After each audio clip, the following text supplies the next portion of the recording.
আমি আগ্রহীকে আপ্লুত। দীর্ঘ ১৫-২ বছর বনবাসী থেকে আজকে দেশে আসছি।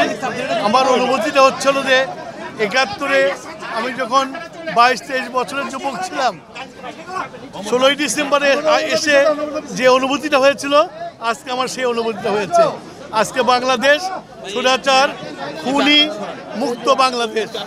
আজকে মুক্ত বাংলাদেশে মুক্ত হওয়া নিতে পারবো, এটাই আমার বক্তব্য। আজকে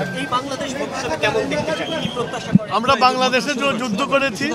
আমরা যে উদ্দেশ্য নিয়ে যুদ্ধ করেছিলাম, সেই উদ্দেশ্যকে পূরণ করতে হবে আমাদের সবাইকে মিলে।